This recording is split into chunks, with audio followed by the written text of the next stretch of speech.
तो इसका मतलब चोर कौन है?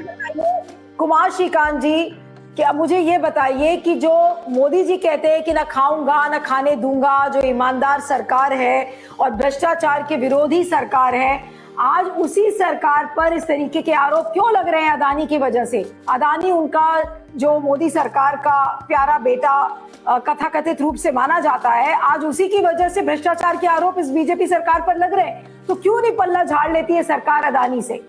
आज सरकार इतनी मौन क्यों है, चुप क्यों है? देखिए, सरकारें बजाज फैमिली से भी पल्ला नहीं झाड़ी थी पिछली सरकारें जो थी, और पिछली सरकारों को जब अलग अलग उद्योगपतियों से आर्थिक सहायता मिलती थी, तो मुझे लगता है कोई सरकार उद्योगपतियों से पल्ला नहीं छाड़ती है। मैं हिंडनबर्ग रिपोर्ट को चौकीदार चोर पार्ट 2 की तरफ देखता हूँ। जैसे राफेल का विवाद खड़ा किया गया था, फ्रांसीसी मीडिया पोर्टल को औजार बनाया गया था, वैसे एक शॉर्ट सेलर रिसर्च फर्म को इस बार औजार बनाया गया है। दूसरी चीज, इसमें खास बात जानती हैं आप क्या है? मुझे ये कहीं ना कहीं ये लगता है, और ये समझना ये बहुत जरूरी है कि अगर अडानी केस कर देते हैं देश के कुछ पत्रकारों पर जो उनके खिलाफ खबर वाहियात लिखते हैं और ये जानबूझकर गलत खबर लिखते हैं, तो मीडिया छाती पीटने लगता है कि साहब आप ऐसा क्यों कर सकते हैं, ये तो फ्रीडम ऑफ स्पीच का हनन है, और जाकर वो कोर्ट में अपनी बात को साबित नहीं कर पाते हैं। वक्त रहिए, अब देखिए हिंडनबर्ग के खिलाफ भी अंतरराष्ट्रीय कोर्ट में अलग अलग जगह केस होगा, तब यही लोग क्या छाती पीटेंगे कि साहब एक ऐसी एजेंसी के खिलाफ अडानी एफआईआर करवा रहे हैं या केस करवा रहे हैं जो स्वयं स्वतंत्र है।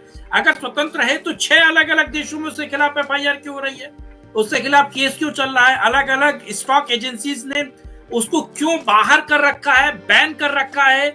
6 ऐसी रिपोर्ट्स उसने अमेरिका में लेकर आया जिसके कारण अमेरिका में क्राइसिस हो गया।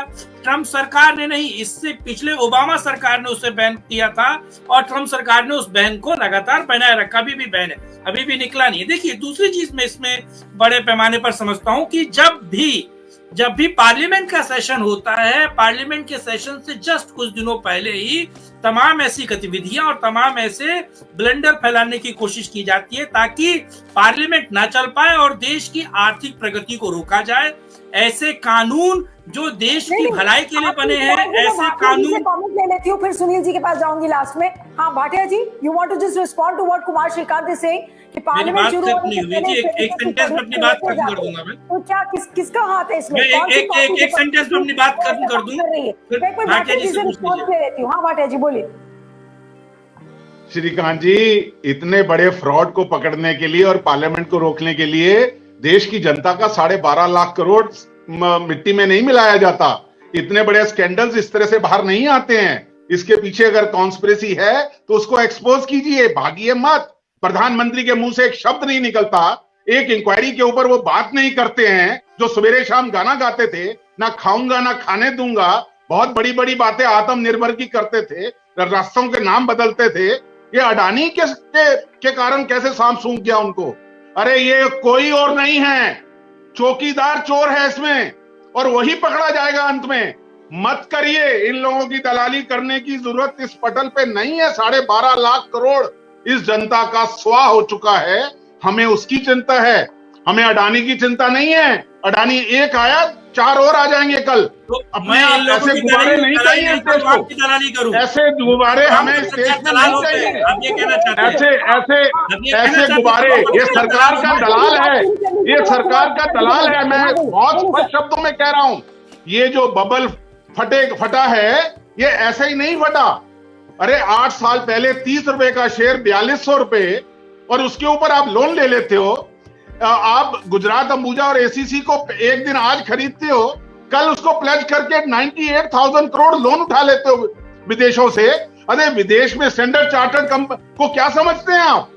क्रेडिट स्विस को क्या समझते हैं आप? सिटी बैंक को क्या समझ रहे हैं आप?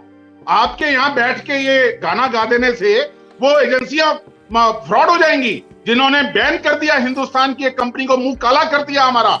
हमें अपना मुंह बचाना है, हमें अडानी नहीं बचाना। बहुत नीरव मोदी आए, नीरव मोदी चिल्ला चिल्ला के लंदन में बैठ के कहता है, अरे दांत निकालने तो हंसने के अलावा आपके पास कुछ नहीं है। मैं वही कह रहा हूं, हमें सच्चाई चाहिए।